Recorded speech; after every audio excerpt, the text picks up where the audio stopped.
to 28 years old, and had probably been displaying a lot of leadership through my career to date. But I never actually really identified leadership as something. You just sort of get on and do it. So that was fantastic. I mean, out of the South course for me was actually stopping to realize why I'm doing certain things, and the spin-off effect from leadership and how it affects a wider audience. But if I back up a little bit, so a little bit about me. So I grew up in Matamata on a farm out there. Been very heavily involved with horses most of my life. As soon as I could sit on one, I was on one, and so mum and dad put a lot of time into me and my sister with riding, and then I started a show jumping sort of career at probably about 14, 13 with ponies. Had a pretty successful career here in New Zealand, and was lucky enough sort of from 15, 16, 17 to spend quite a bit of time overseas, trips to Mexico, Australia, all over riding with international competition, which was fantastic while all my mates were at school. I then actually, at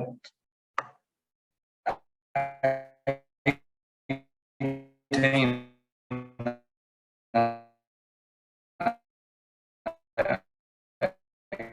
got the opportunity to ride for New Zealand at the Youth Olympics. I was fortunate enough to win a silver medal there for New Zealand, which was fantastic. My father is also, he's been to 3 Olympic Games, the eventing side of things.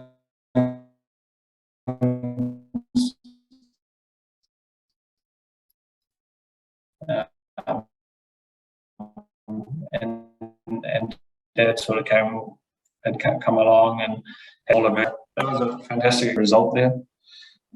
From there, I actually was given the opportunity, as Peter said, to go to Europe. I was invited to work for, probably in my opinion, the best stable in the world, in Germany. It was a fantastic opportunity that came off the back of the Olympics. That was packed. To be fair, that was probably one of the hardest things I'd ever done. Traveling there, not being able to speak the language. It was a tough time. But I look back on it now and kind of, I'm really glad I was given that opportunity. Although I don't sort of look backwards too much and regret things, but I do think it was probably a little bit young. If I had my time again, it was probably a little bit young for me to go. Anyway, went over there, did a summer working for the stable, was good. Everything was sort of working well, but again, I was probably a little bit green to be there, which was quite a shock to my system. Coming off quite a successful, big fish, small pond sort of set up here in New Zealand, and seeing some exposure globally, and realizing that, hey, there's also 100 other young guys my age that ride just as good as me, and half of them probably ride a little bit better. But anyway, it was a good, in the long run, it was a good experience there. I ended up coming home after that, doing another season here in New Zealand. And then I was given another opportunity to work for a big gearling stable in Germany, where I actually spent about 3.5 years. This was a little bit like university to me. When I say a big gearling stable, the owner of the stable, he's the biggest breeder of horses in the world. So, I mean, he breeds about 1,000 foals a year himself, personally. And I mean, the breeding operation there has about 4,500 horses on the property. So big operation, selling horses all over the world.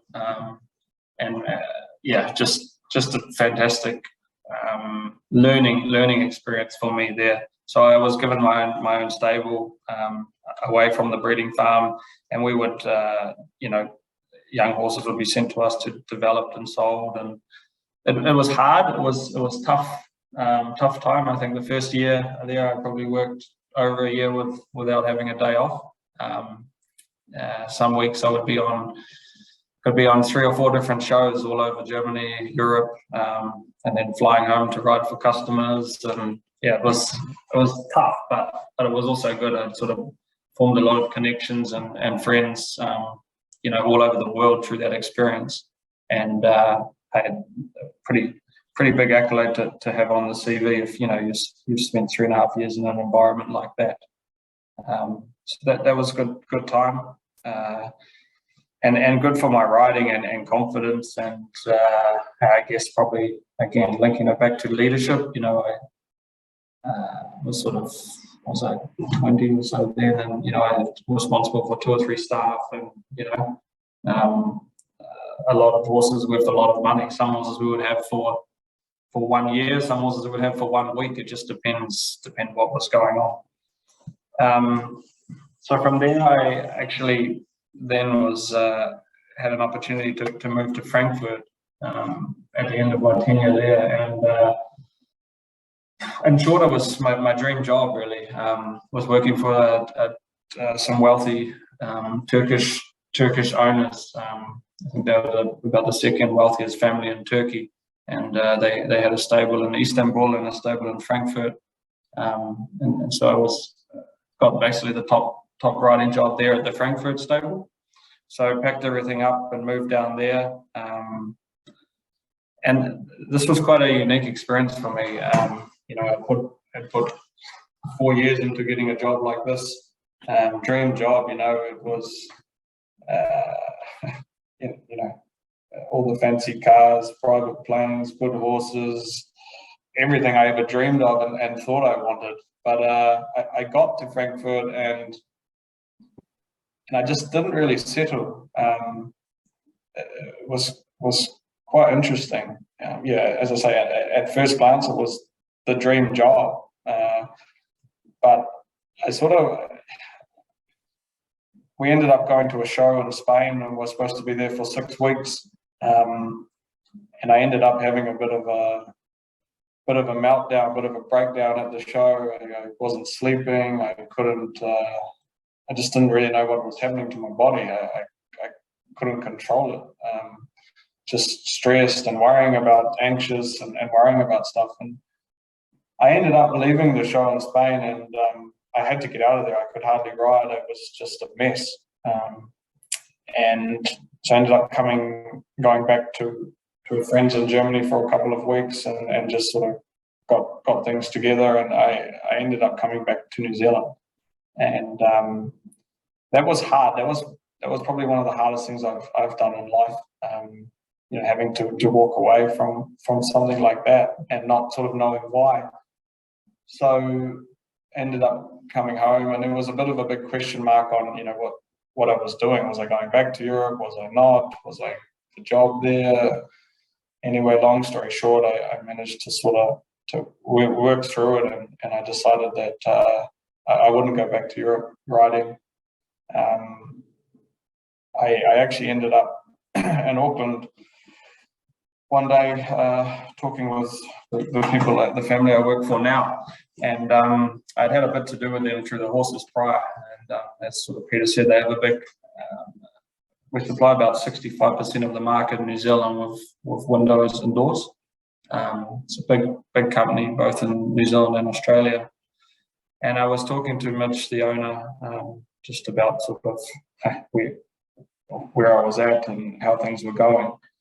And before I actually came home, the 2 weeks where I went back to a friend's there, I was a little bit fascinated with the idea of a truck wash. I see in all through Europe they have these big commercial truck washes where same concept as a car wash. They trucks just pull in and it's all fully automated. I was talking to Mitch about this idea and whether we could bring that to New Zealand here or that could work. and he's very entrepreneurial, and sort of said, well, hey, why don't we could put one in at work? And I sort of thought, oh, okay, yeah, maybe we could. I don't really know where this is going. Anyway, the next day he sent me down to the business, called the current manager and said, hey, I'm sending Jake down tomorrow. I want you to talk about maybe putting in a truck wash and whether it's interesting for us. So I'll never forget, it was the last day of work for the year, Christmas time, everyone's trying to close up, and I went bowling into the distribution business to talk about truck washes, and you can imagine the sort of manager at the time wasn't that sort of interested and wasn't that inviting. Anyway, he must have liked kind of, I guess, what he had heard or what he saw, and they ended up offering me a job to come into the business after the holidays. So I ended up taking it and just thought, right, I'll sort of put the writing on the back block for a little while. To be fair, I was wasn't still in the best headspace. Just working through that. I would sort of go through periods of being up and down. I think just getting back to that, that had been brewing for quite some time, and it's something that I didn't really know how to handle.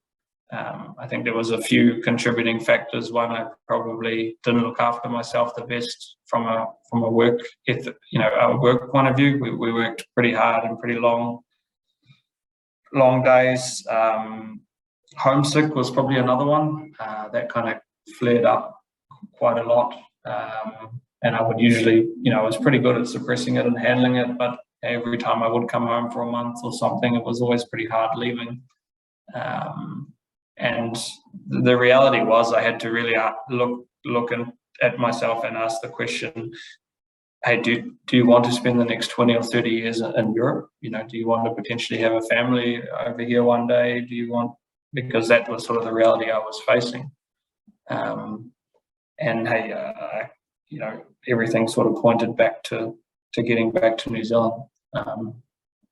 Which, yeah, hey, in the moment it was very hard, but as I say, I look back at it now and I'm super grateful that I, had the capacity or could make that decision at 23, rather than making that at 33, because, for me, that's, you still have a lot of time to make a change, or like I've done at 23, opposed to, you come home as being in Europe for 15 years as a washed up show jumping rider. At 33, it kind of gets a little bit hard to go down another road as far as a career goes. So anyway, I took the positive out of it, which I do quite a lot now, and got on with it. So yeah, jumped into APL Direct here. As Peter said, I started looking after the maintenance. So, kind of also remember the only two things which Mitch sort of reminds me of quite often. He says the only two skills you brought to the table when we employed you were, one, you had your truck and trailer license, because I needed it to drive to shows all over Europe. So I'd driven trucks and stuff a lot. As soon as I could get my license, I had it. And the other one was people skills. Sort of, yeah, had dealt with all sorts, from wealthy owners over in Europe to, grooms from Eastern Europe that came with $100 in their pocket. So I think being able to relate to people was probably something that really aided me. Jumped into this fleet maintenance role, not really knowing bugger all about maintenance and trucks and booking, and probably not that flash on emails and stuff like that. And just threw everything into that role. I really, wasn't writing at all. I didn't want to know anything about writing, and really put my head down into work. Sort of did 12 months in that role. And then I actually had a fantastic relationship with the last GM, and I sort of started shadowing him a little bit and working on some, a little bit high level projects and different stuff with him for 6 months. I was driving home one night and I got a call from Craig, our current CEO, and he said, can you come by my house tomorrow? There's something we need to talk about. And I sort of, I'd hardly had anything to do with Craig prior, and I sort of asked him, what's it about? And he had said that the current manager has had some issues at work, and had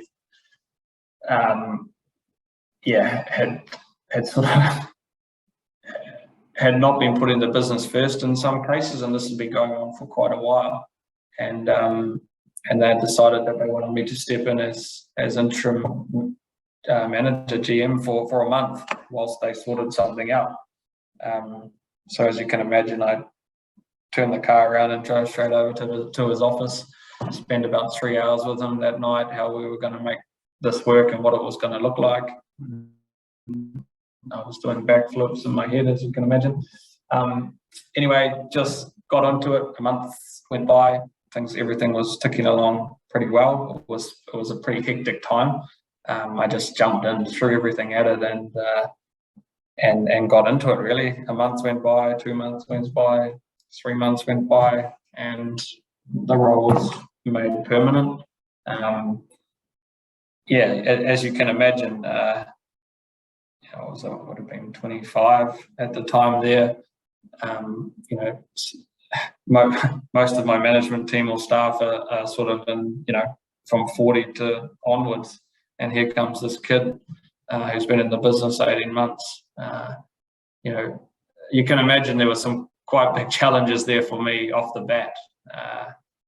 But anyway, hey, we got through it, through everything into that. And I've been now the general manager of Direct for 4 years. In that time, we've grown the business. I mean, exponentially. When I first took over, I think we had 30 staff. By now, by Christmas, we'll be in excess of 80. The business has basically doubled in size. And it's been a fun ride. It's been good. And sort of probably just now, I guess, linking it back a little bit, my growth as a leader or as a person, has been massive. Fair to say I was probably thrown in the deep end a lot. But I kind of like that. It kind of works for me a little bit. You just jump in and make it work. It's hard to see it at the time, but I look back on those experiences now, like going to Europe at 17, and there's no way I could have achieved what I have, in the seat I sit in now, if I hadn't had life experiences like that. I remember going, the first night I got dropped there in the middle of this forest in this shitty little house, and I was staying in this room, maybe 3 meters by 4 meters, and I just jumped in the shower and bloody bored my eyes out all night. And but hey, you just wake up in the morning a bit stronger and get out the door and get into it. So I look back at stuff like that, even not being in the best headspace when I came home. Now I look kind of back at that and laugh a little bit. But I'm glad that it happened, because it's taught me a lot about myself, and hey, I haven't had any inkling on or any sort of negativity there for a long time now. It's not even really a thing anymore. But I am glad that it happened, because it taught me, I guess, triggers and little things that hey, I know when pressure, or I know how to handle it a little bit better. And also mental health, without going down the rabbit hole there too much, I really do believe that I have a totally different appreciation for mental health. And I do think mental health is something that, until you actually have experienced it a little bit in whatever shape or form that is, I don't think you truly understand, how that works. So anyway, I look back at that and turn that into a positive, and it's really helped me get to where I have today. Probably the other thing I just wanted to link in, which has been kind of cool for me of late, is the family that own the business, they also have a stable here in New Zealand, show jumping, ironically. And I've actually, in the last 6-7 months, I've actually just taken on a advisory role, sort of overseeing the stable here in Cambridge. So yeah, I'm also riding a couple of horses for them now. And yeah, somehow I sort of managed to fit it all in. But I'm also in a lot better place now with my role in the business, that I would say operationally I'm not so involved with the operationally. I'm sort of, although it's very high touch, I run a very high touch model. I know exactly what's going on where every day, but I'm not sort of in the business, operationally. That has allowed me a little more flexibility to take on like this role with the stable. So we actually just, one of the directors and me, I was in Austria for a week with work about 6 weeks ago, and we decided to stayed on for another week and went back to Germany. And we've actually just purchased a mare, a nice 6-year-old mare from Schockenwalder's, from the stable that I was working at. Which was kind of quite hard for me to articulate, but I really wondered a little bit how I would feel, going back to Europe. I haven't been back for 5 years. As I say, when I left, I wasn't in the best headspace. I just wondered how I would feel about the whole thing. Anyway, long story short, the trip was fantastic. It was for me a little bit kind of closed the loop. Going back to the stable there now as a client opposed to an employee. As you sort of can imagine, horses quite on an international market like that, quite a high value item. It's quite a process trying to purchase one and then import it to New Zealand. But anyway, we've done it, and yeah, it was great to reconnect with a lot of people, and I guess for them to see how far I've come and my journey in the last 5 years. Just take commentary around, jobs or situations like yours, Jake, where you actually, can have the sport now, a finger in the sport and in the industry, as well as having a corporate role.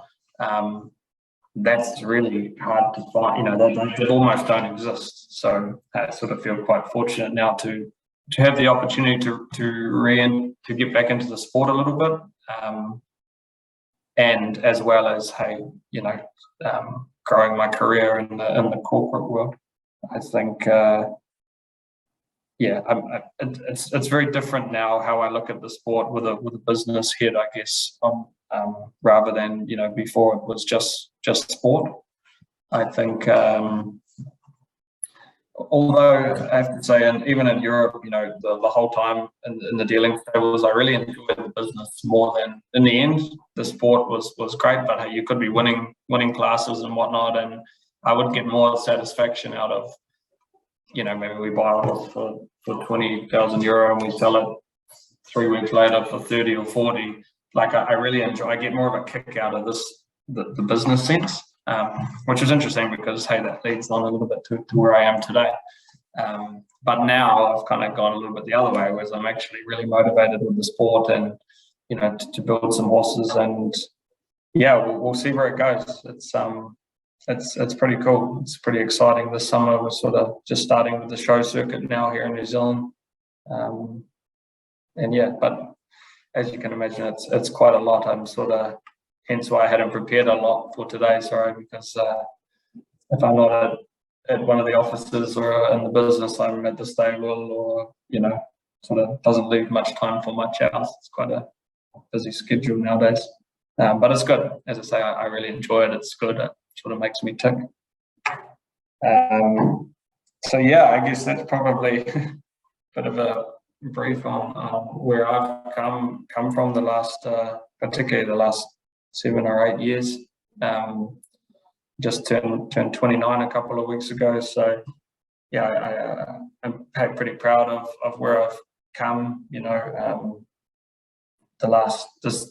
GM role at Directors, it's been hard, it's been good, but you don't like blowing your own trumpet a lot, but there's probably not a lot of 29-year-olds that can sit in a GM seat and have 80 plus staff under them.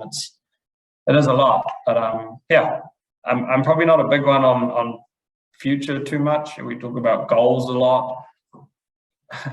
For me, I'm not a huge goal setter.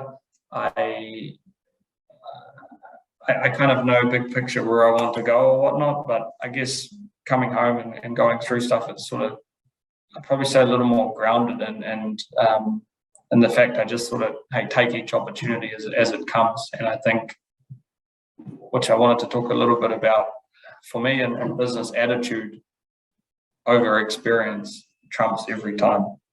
I think, if you have the right attitude, doesn't matter what it is, what field, and that you'll go a long way with the right attitude. So yeah, I just thought maybe what I could do next, Peter, if it's right, I've just got a video there to show on the business today. It kind of gives a bit of tells a bit of story on this business direct. It's been going for 19 years now, but you can kind of explains the growth quite well that we've had in the last 3 or 4 years. So you're right to watch that for a couple of minutes, and then we can talk a little bit about probably leadership in the workplace. All good. Cool. All right.